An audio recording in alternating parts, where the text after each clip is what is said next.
Hi everyone, my name is Chris Crescitelli and welcome to a very special edition of the DreamlandXR Speaker Series. I'm very proud to introduce Dr. Stephen Greer from Sirius Disclosure, the founder of the Disclosure Project, which is celebrating its 20th anniversary this year. Good to see you again. Since this is your first time talking to the CES audience, I wanted to ask some questions that you're probably very familiar with. Figured we'd have a little discussion and catch everybody up on all the exciting happenings in the disclosure movement. How have things changed since you first founded the Disclosure Project 20 years ago? Well, when I first started that project, it was because after briefing Bill Clinton's team and his CI director, they refused to move forward with disclosing information on what the public call UFOs and extraterrestrial intelligence. So we started something called the Disclosure Project in the late 90s and organized the first of what is now over 900 military and intelligence and classified corporate contractor witnesses to these sort of projects. So my background is I'm an emergency doctor, but I got very involved with this some years ago and have left my medical career. And when I first started that project, it was after we had concluded that neither the Congress nor the executive branch would take that issue on. So we said it's time for we the people to do it. So that was the genesis of it. Now, in the intervening 20 years, the word disclosure is now being used by the New York Times and the Washington Post and CNN. And there have been a lot of big, well-covered mainstream media leaks from the Pentagon about our Navy jets, for example, chasing UFOs off the coast of California. What the public doesn't understand is that those aren't leaks. Those are trial balloons being sent up. We know the people behind it.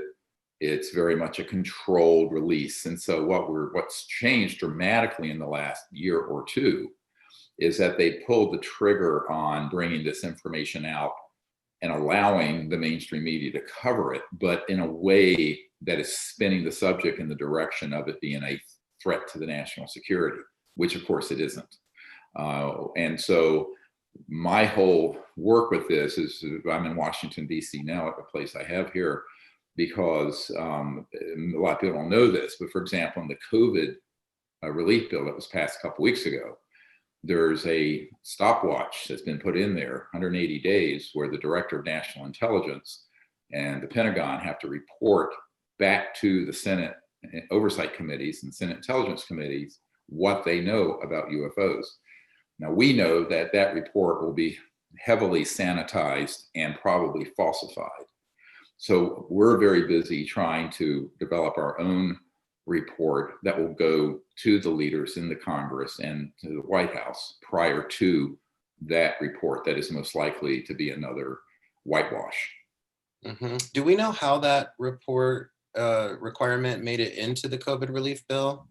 Yes, we do.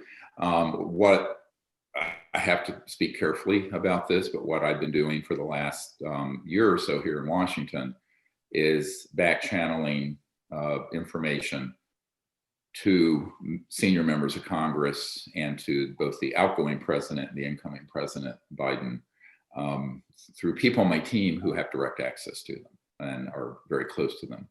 So we put on a group here in Washington on retainer to help us with this.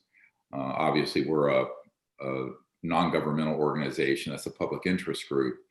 And we certainly don't have the resources of a really big sort of lobbying effort, which we're not. We're just, we're a public education and a sort of a grassroots movement. Mm-hmm. And so but what we've done is to bring this forward in a way that it is pushing the timeline. For example, you worked with me on a documentary that's become the most watched documentary in history called Unacknowledged. Absolutely. And it's now, by the way, on Amazon Prime and also on Tubi. Anybody can see it for free if they have those services. Actually, Tubi, you don't need a subscription, so you can just see it.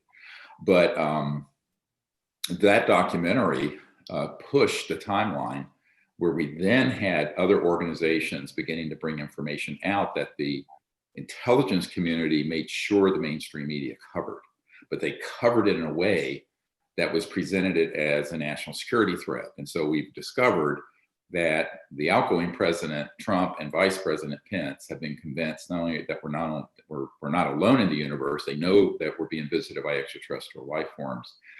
And this has been communicated to me directly from senior people in the White House, but they've been unfortunately convinced that they're a national security threat, which they are not. So that's the narrative, of course, which would benefit, as Eisenhower called it, the military-industrial complex. And it's really how the whole Washington two-step operates. So when that began to happen a couple years ago, after the success of Unacknowledged, which is an expose of all these covert projects, the word unacknowledged, by the way, is the first word in a classification of super secret projects that are called unacknowledged special access projects. So what happened at that point is that was becoming so well known that they wanted to get ahead of the curve and leapfrog us. So that's when all of you who've seen all the stuff on CNN and the mainstream media and New York Times about UFOs recently, that is our, let's say, the people who have been the foxes guarding the hen house, who have been maintaining secrecy all these years, pushing it to the forward with their own spin and narrative, which is typical of Washington. So now it's become an official mandate that the oversight committees of the Congress, in 5.5 months now, because it was 180 days, 6 months, a couple weeks ago, are going to receive this report. And I know the people who are behind that. I've been talking. There's a general who was the man behind the report that was $22 million report that's been in the media, that went through an aerospace company. And he came to realize that while he was working with Senator Harry Reid from Nevada, where you are, that was a whitewashed report. He said it's like viewing something from 40,000 feet. Mm-hmm. And my conversation with him recently was that we sure wish we had you guys from the Disclosure Project advising us before we wasted $22 million of taxpayer money. I said, well, let's not do that again. So I'm trying to, be sure that ridiculous imbroglio and debacle doesn't repeat itself. So we have sort of a watchdog function that we're doing right now, because if this is rolled out improperly, and this is the biggest secret in the history of the United States, period, for reasons we'll get to in a moment, dealing with technology, as it turns out. Yes. That if it's not done properly, it will make 9/11 and the COVID disasters look like a minor event. So we have got to get this right. And unfortunately, the people who benefit from endless war, from huge contracts, from fear and manipulating the public, they're the ones pushing this threat narrative, which is completely bogus, completely made up. Interesting. Yeah, so you touched on technology, and I definitely want to touch on that subject a little more. I know you've covered this many times, so sorry for asking you to repeat yourself. I believe the new audience would love to hear some of this. So how can UFO technologies change the world if they were released? Mm-hmm. Well, I would encourage everyone to take a look. You maybe can splice in the footage of the Navy jets chasing these things off the coast of California a few years ago. That are called UFOs, and now they're called UAPs. They keep changing all the different made up names, but there are actually two things that people have seen in our skies. One are extraterrestrial vehicles, and that's what they're called at the national security, ETVs. I think the more common thing that's seen are highly classified so-called anti-gravity propulsion and energy systems that are made by the Lockheed Skunk Works, my uncle's old company, Northrop Grumman. Boeing has a classified operation dealing with this, and a number of other big contractors. Those devices, which are man-made, have been fully operational for a very long time.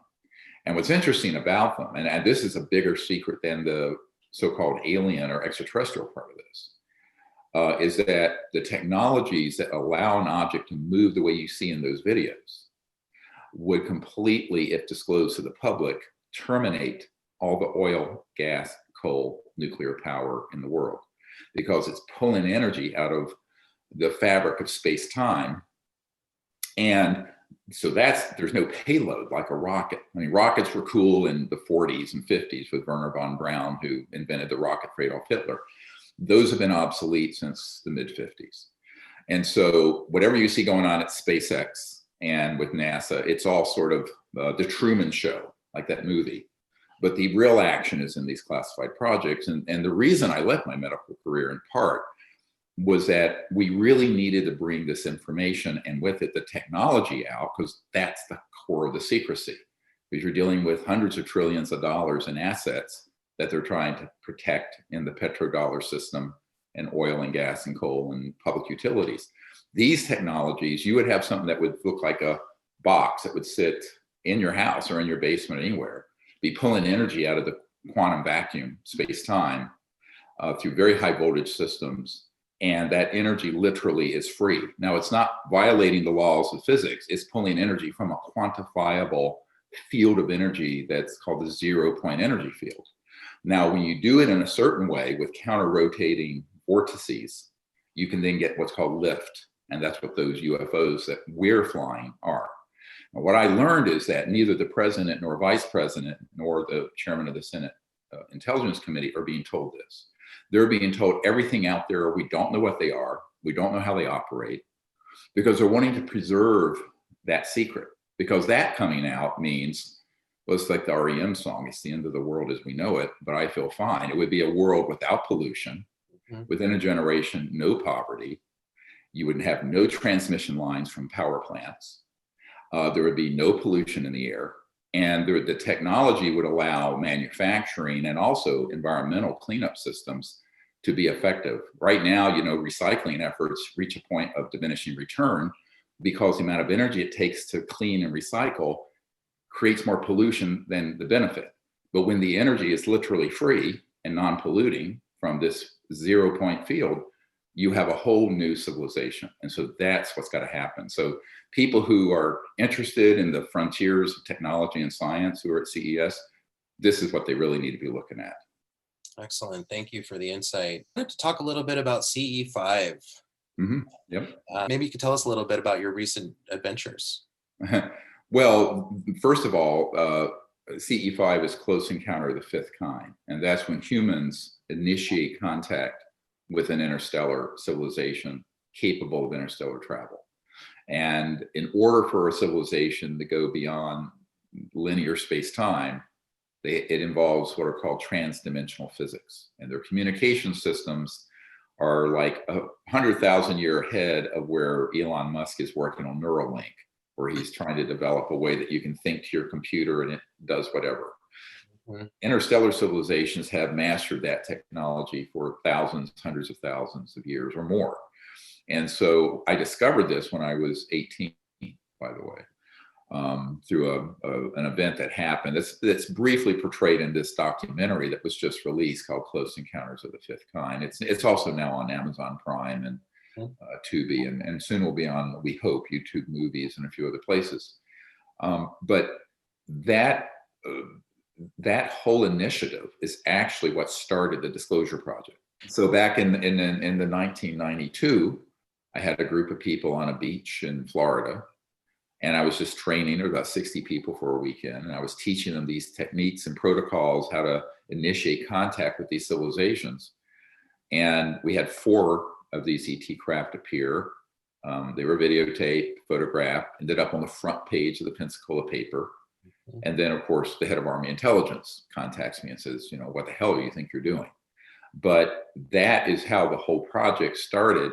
And it started because I realized that we had botched since the 50s the sort of diplomatic aspect of contact with these civilizations. It was militarized.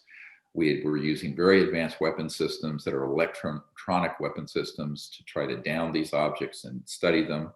This is not a myth. I know the people who worked on them, on those projects. And so what I realized is that we needed to show another side of humanity to these civilizations that wasn't militaristic and violent and, basically primitive. And that is the genesis of the Close Encounters of the Fifth Kind effort. And of course, this documentary that just came out, it's been #1 in the world. And also for people who want to learn how to do this, there's a new app that we developed called CE5 Contact. I think on the Apple App Store, it's been in the top 5 for a long time. Yes, it's very helpful for people trying to get familiar. Well, and that's how, there's an artist named Demi Lovato who got the app, saw the movie, got the app, and on her birthday in July was doing this, and a huge UFO came over, and her friends, and she was just astonished. So I took her with some of her friends out to the desert up in Joshua Tree National Park in October, and we had more amazing things happen.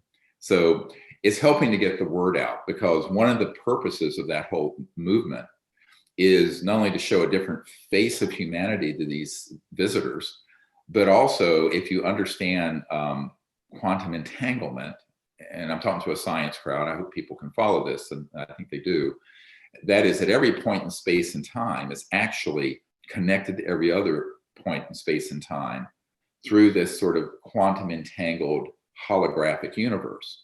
But it turns out the ultimate holographic entangled field is the field of consciousness, not what you're aware of, but the field of just being awake. And that is the big science, by the way, of the next 1,000 years. And I think some people are already pivoting that way, some of the researchers at Princeton and some of the tech companies, but it's been used for years in projects at the CIA called remote viewing, where people have been trained to use consciousness to spy on the Russians or whatever. But we're using these techniques to make peaceful contact with these civilizations. So it gets into some really borderland sciences, but it's actually only borderland because it's been ignored by the media. And the reason it's been ignored is not that there's not evidence to support it, is because if the public knew how powerful each individual is when they go into a meditative state and connect to that consciousness field, the kinds of changes that happen can transform this planet. So one of our objectives with this new documentary that just came out, which was crowdfunded, we raised about $915,000 to make it and get the word out. It was all crowdfunded by donors. It's the #1 crowdfunded documentary in history now. But the idea behind it is to get that information out so that if you can get 1% of the population aligned and coherent in meditative states and doing something positive. They've done studies in quantum physics where when you hit about that 1% mark, boom, the other 99% are, even though they don't know you're doing it, are affected by it, and it develops a more coherent, orderly system. Now that's true in quantum physics, but it's also been studied with people who are meditators and groups of meditators affecting the general population. So that concept is what we're using to try to get the most people possible doing this. Technically, 1% of the world's population would be 75 million, 80 million. But someone like Demi Lovato has around 100 million followers. So if we can get enough influencers involved, because certainly the establishment and the mainstream media is not going to help with this. I mean, they're that's the problem. So if you want to fix a problem, you don't go to the place that's the genesis of the problem. You go to the alternative approach, which is what I've had to do. I've had to pivot very heavily to an alternative strategy.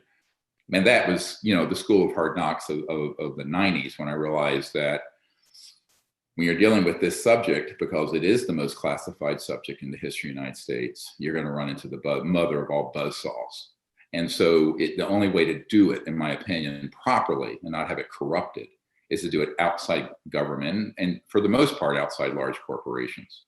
Sure. And open source, as you always say. And open source. We're open sourcing everything. In fact, the next big project that we're going to start on in 2021 is an expose of these exotic technologies, going back to the late 1800s, early 1900s, including the classified and suppressed things that Nikola Tesla was doing. Not the fake Tesla car, but the real Tesla. Understood. By the way, a real Tesla car would never have to be plugged in and recharged. Right. All right. Got it.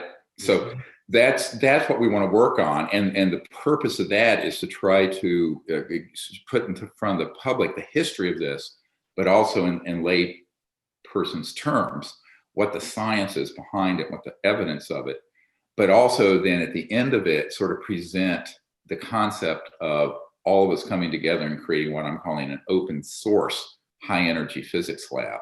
where the brightest people come together and we create these technologies without any intellectual property and without any patents, because that's the graveyard of classified technologies. And the only way to do it is to have millions of people watching the lab in real time, and at the same time having the technology, as soon as there's a breakthrough, pushed out to the public and to universities and engineers who can replicate it and prove the science and have it outside the cradle of its birth. You know, I've worked with a lot of scientists who have worked on this quietly, university scientists, institutes, just home inventors, and every one of them have had their technologies confiscated, and some of them have been assassinated, quite frankly. So the only way I see to do this is to do it through this model we're developing of open sourcing it. It's sort of like GitHub, but instead of software, it's for you know, the new energy systems that would run the planet in the next thousands of years. Sure. Well, excellent. I would love to wrap up by saying thank you. And also, where would you like to see the next 5 years for Disclosure? What do you see happening in the short term and the near long term? Well, TikTok, my friend, I don't think we have 5 years. The classified projects that have been planning for several decades, false flag operations to try to unite the world around a militaristic response to these civilizations, that's on a fast track. So I think we're going to have to do this properly in the next, I would say, 6 months to 2 years, and the world's going to have to know. And it's not going to, I do not think that message is going to come out through the mainstream media. As you know from watching Close Encounters of the Fifth Kind, constitutional and civil rights attorney Daniel Sheehan stated when he was doing the Pentagon Papers that he saw a document that listed 42 national security editors and senior editors of media from around the world that were on the payroll of the CIA. That's not a conspiracy theory. It's Project Mockingbird. It's well known. So I think, you know, time isn't on our side for this. And this is why having influencers like Demi Lovato and other people, I've heard recently from people like Emma Roberts and just a lot of people who are really supportive of these concepts. We've got to have those people sort of be an amplifier of the message. And so, and also just grassroots. Almost everything we've done has been very grassroots. Yes, people's disclosure, as you say. Yeah, that's what we need people to help us with, because it's all, you know, people laugh, they see all these things that we've been doing, and we don't have an office or a staff. It's 100% volunteer. My wife and I have a little corner of our living room, and you've seen it, where we do all this. It's very humble in a lot of ways, but it's you know, and it's a big project, but it's a shoestring. Sure, it's nothing short of remarkable, and thank you for all your effort. We appreciate you taking the time to speak with us today. On behalf of DreamlandXR, this is Chris Crescitelli, welcoming Dr. Greer to the CES program for the first time. Thank you so much, Dr. Greer. It was great. Nice seeing you again. Thank you.